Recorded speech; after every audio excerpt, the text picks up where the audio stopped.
All right, 488. Oh my God, you guys did such a great job. Apex.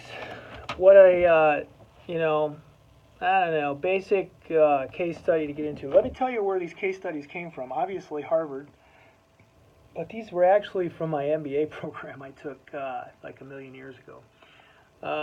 And I'm approaching this a lot different than obviously we did in the MBA program, but these are great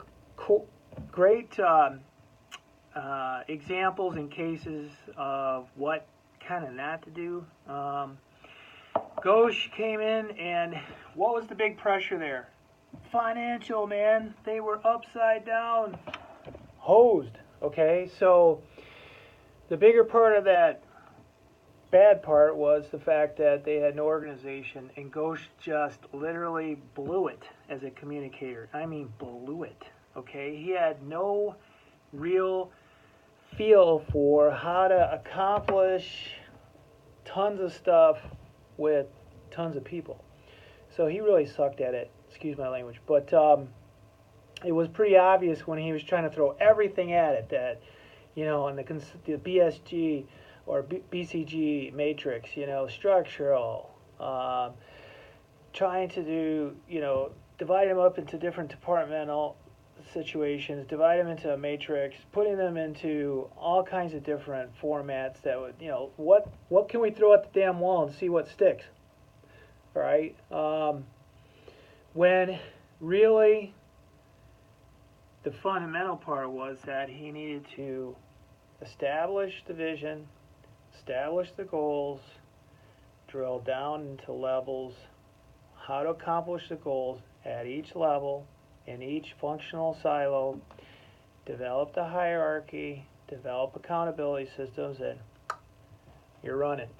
You can't do it from the bottom up, and that means, okay, we're going to set up different structures first and see if that works. Duh. You have to first figure out how we're going to delineate all those goals and who's going to be responsible and how are we going to measure it and make them responsible. So that's the big aha in that particular case.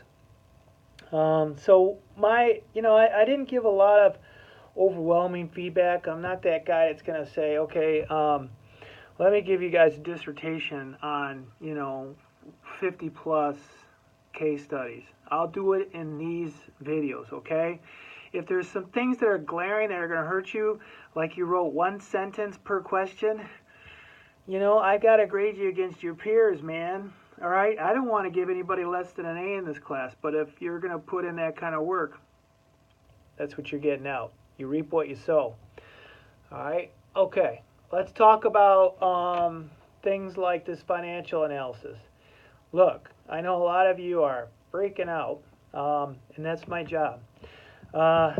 Just kidding, but I'm going to challenge you, all right? This is probably one of the hardest ones you're going to write out of this series here, and I just thought, let's just do it early. Well, what we're going to do is the same thing I did with my employees back in the day. I'm going to give you an opportunity to rewrite stuff and resubmit, okay? So I don't want you to really get really freaked out about it. I'm going to teach you and coach you on how to write in a business. That's not going to happen right off the bat. Use the example that's in Blackboard, the Parker Hannafin example. It'll show you everything, okay? Put some time into this. If you wait till Thursday night, you're going to hate yourself. Get organized Monday through Wednesday and start writing Thursday if you want. But if you start waiting to get organized and your head wrapped around it, you're not going to like it. All right? I'll work with you. I'm not an easy grader if you work hard. If you don't work hard and you're blowing off your work, it's not going to be good. But I'll work with you, okay? That's my promise. So if you have questions, texting me is like 6 a.m. till dang near midnight. You can get an answer out of me, all right?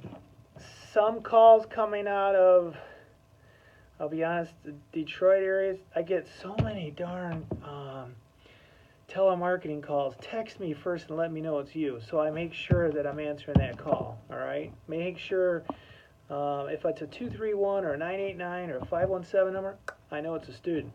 Sometimes when they come out of that 313, which I grew up in that neighborhood, I'm wondering if it's a telemarketer. All right, so just a heads up on a phone call out of that area. Give me a text. Hope you guys are having a good week.